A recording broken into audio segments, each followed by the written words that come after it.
वैसे मैं आपको समझा दूं कि हम लोग इससे पहले पार्ट 2 में पढ़े हुए थे, बस उसमें से आपको 3 फॉर्मूले याद रखने हैं। ठीक, अगर वो 3 फॉर्मूले आपको याद हैं तो समझ लेना भाई कि ये टॉपिक आपका डैट इज, इस टॉपिक से आपका एक क्वेश्चन कंप्लीट हो गया।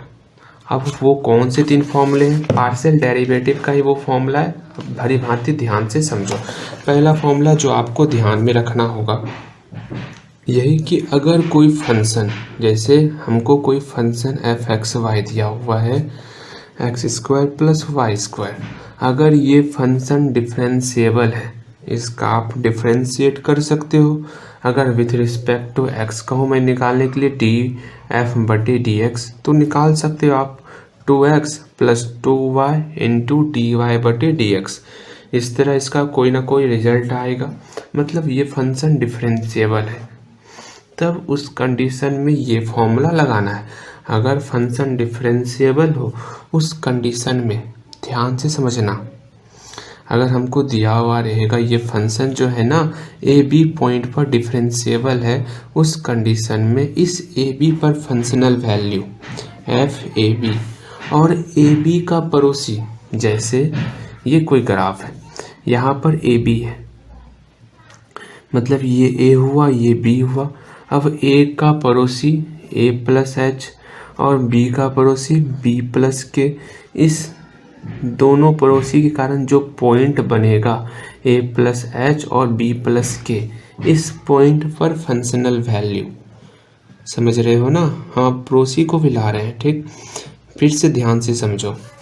अगर कोई फंक्शन ए बी पर डिफरेंशिएबल दिया हुआ रहे, उस कंडीशन में ए बी पर फंक्शनल वैल्यू और ए बी का पड़ोसी नाइबरहुड पर फंक्शनल वैल्यू, दोनों का डिफरेंस बराबर होता है ए एच प्लस बी के, फिर प्लस एच में मल्टीप्लाई करना है एच के फंक्शन से फाई एच के, प्लस फिर के में मल्टीप्लाई करना है एच के फंक्शन से साई एच के। ये हमारा एक फॉर्मूला हुआ जो कि आपको याद रखना है।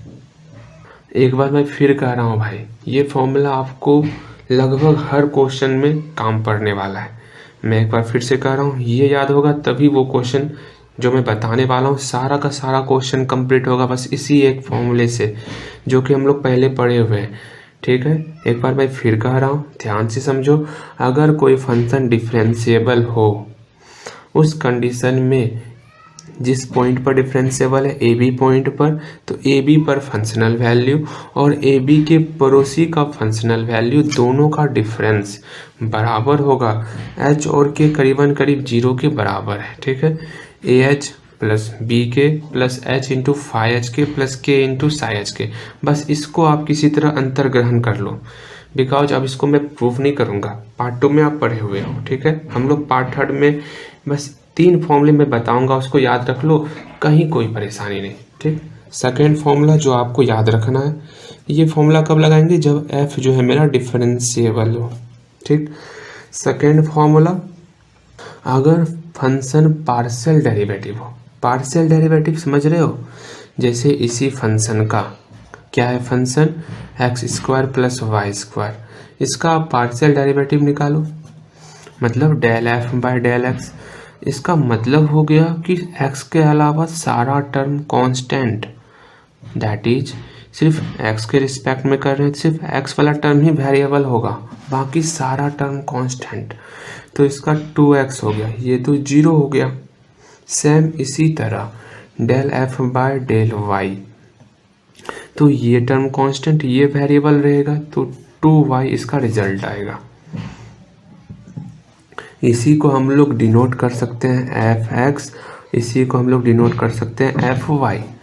ये हम लोग पढ़े हुए हैं। एंड लास्ट क्वेश्चन जो आज का है वो क्वेश्चन है हम लोग का, पहले क्वेश्चन समझ लेते हैं उसके बाद बनाएंगे। ठीक है, तो भली भांति आप क्वेश्चन को देखो, क्वेश्चन में क्या कहा गया है उसको देखो।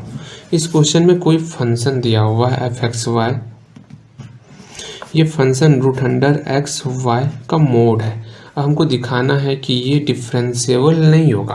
क्या दिखाना है? ये डिफरेंशिएबल नहीं है। किस पॉइंट पर, 0 0 पॉइंट पर, और एफ एक्स और एफ वाई ये दोनों एग्जिस्ट कर रहा है, इसका वैल्यू निकल रहा है 0 0 पॉइंट पर। तो पहली बात इसको दिखाना है, तो हम लोग पहले सेकेंड कंडीशन को दिखाएंगे, क्योंकि पहले कंडीशन में इसका उपयोग होगा। तो क्यों ना हम लोग पहले ही पार्शियल डेरिवेटिव दिखा दें कि एग्जिस्ट कर रहा है कि नहीं कर रहा है, उसके बाद फर्स्ट वाले कंडीशन को दिखाएंगे, ठीक है।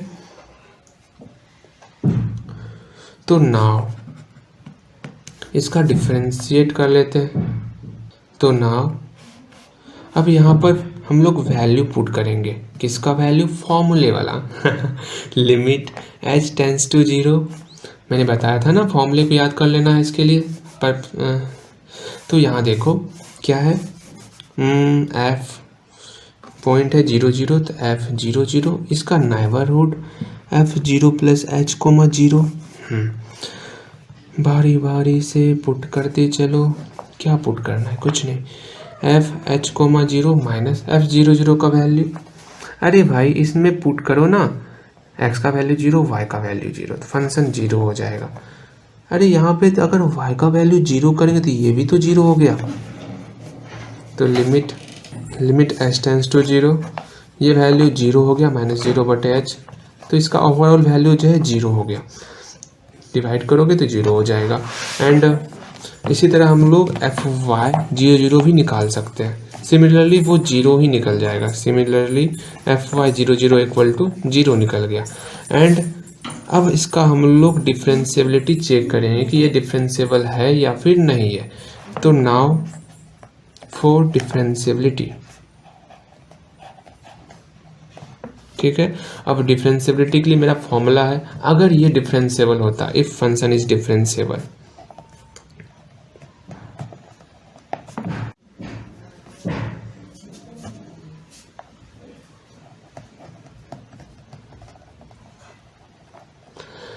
अगर एफ एक्स वाई डिफरेंशिएबल होगा एट 0 0 पॉइंट पर, क्योंकि हमको 0 0 पॉइंट पर ही डिफरेंशिएबिलिटी नहीं दिखाना है तो हम लोग मान लिए कि ये फंक्शन डिफरेंशिएबल है, तो क्या हो सकता है, तब f 0 0 और इसका नेबरहुड को घटाएंगे, तो f 0 plus h 0 plus k, इस दोनों को घटाने पर ये फंक्शन बराबर होगा a into h plus b into k plus h into function of h k plus k into function of h k, ठीक है। और मैंने आपको बताया हुआ था वहाँ पर कि ये फंक्शन जो है, इसमें जैसे ही h और k को हम लोग 0 0 के करीब करेंगे तो ये फंक्शनल वैल्यू आपका 0 हो जाएगा, ठीक। अब यहाँ पर लिख भी दिया करो वेयर ए बी कांस्टेंट है, इस फंक्शन में अगर h और k को 0 0 के करीब करेंगे तो ये फंक्शन 0 हो जाएगा। और मैंने आपको ये भी बताया हुआ, ये a बराबर होता है किसके बराबर, अगर हम लोग पार्शियल डेरिवेटिव में x और y का वैल्यू 0 0 पुट करेंगे तो वो बराबर होगा। एंड b में दैट इज b का वैल्यू बराबर होगा एफ वाई 0 0 का, जो कि हम लोग निकाल चुके हैं। तो a का वैल्यू पता है, b का भी वैल्यू पता है, तो a का वैल्यू क्या हो जाएगा 0, b का वैल्यू 0, पुट कर दिए, हो गया काम। एंड ये सब लिखना है सब में आपको, तो या f 0 plus h 0 plus k minus f 0 0 equal to, ये 0 हो गया, ये भी टर्म 0 हो गया, बचा सिर्फ ये दोनों term h phi h k plus के साई एच के। अब हमको निकालना क्या है, यही ना कि ये सही में एग्जिस्ट कर रहा है कि नहीं कर रहा है। ये डिफरेंशिएबल होने के लिए इक्वेशन एग्जिस्ट तो करना चाहिए, हाँ। तो यहाँ क्या हुआ, एफ एच कोमा के 0 प्लस एच एच 0 प्लस के माइनस एफ 0 0 का वैल्यू 0 हो गया। कैसे 0 हुआ, क्योंकि यहाँ पर आप 0 0 पुट करोगे तो 0 ही हो जाएगा ना। And equal to h function of h comma k plus k function of h comma k, सब में h से डिवाइड कर दिए, डिवाइड करो तो f यहाँ लिख दूँ dividing by h, dividing by h से डिवाइड करो तो क्या हो गया phi h k plus k by h psi h k. अब देखो putting k equal to m h, k equal to m h put भी कर देते हैं, लेकिन उससे पहले limit h k tends to 0 0 कर दिया जाए। तो taking h k tends to 0 0, अगर हम लोग एच के टेंस टू 0 0 लेंगे तो ये टर्म तो 0 हो जाएगा। ठीक, limit h k tends to 0 0 put करते हैं, देखो क्या हो रहा है।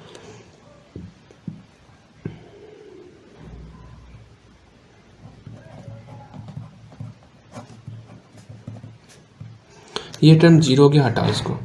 अब limit h k tends to 0 0,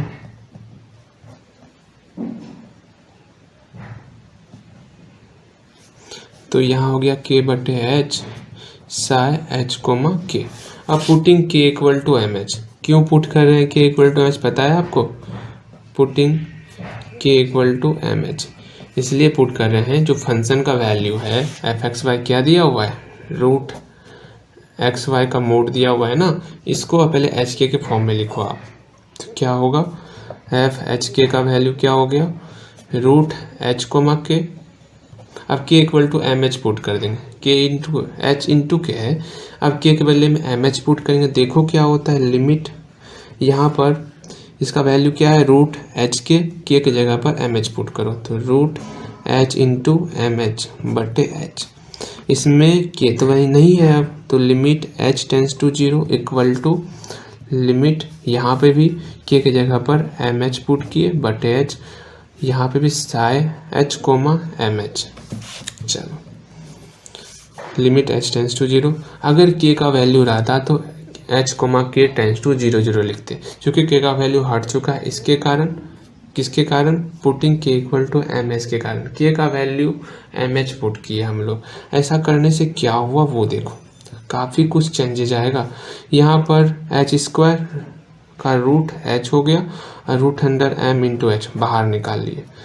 बाहर निकालने से क्या असर पड़ा वो भी देख लिया जाए। एम है तो एम, जैसे एच का वैल्यू 0 पुट करेंगे तो साई 0 0 हो जाएगा, और इसका वैल्यू 0 होता है बिकॉज हमने यहाँ बताया था आपको, ठीक है। एंड इसका वैल्यू 0 0 मतलब 0 हो गया। अब यहाँ एच एच कैंसिल, एच तो बचा ही नहीं थी, तो कहाँ एच पुट करोगे, तो नहीं पुट करोगे, तो बचा रूट एम इक्वल टू 0। अब यहाँ देख रहे हैं कि एम जो लिए थे, एम कोई कांस्टेंट वैल्यू नहीं है, ये वेरिएबल है, कुछ भी चेंज हो सकता है, एक आर्बिट्रेरी नंबर है। मतलब एम के अलग अलग मान के लिए इसका वैल्यू अलग होगा। सिर्फ ऐसा नहीं कि सिर्फ 0 ही एम का वैल्यू होगा, नहीं, इसका वैल्यू कुछ भी हो सकता है। तो ये इक्वेशन को सेटिस्फाई नहीं कर रहा है, तो यहाँ लिख लो which is not true for different value of M.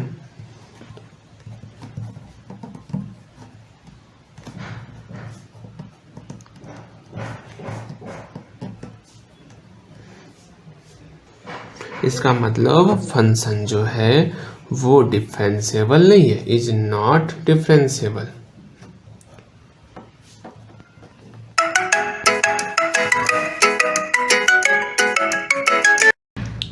इस पूरे क्वेश्चन में एक जगह आपको ध्यान रखना है, वो क्या, जब आप ये फॉर्मूले को लिखोगे ना, ये फॉर्मूले को जो मैंने यहाँ लिखा हुआ है, तो इसमें आपको यहाँ पर लिखना पड़ेगा where a and b are constant,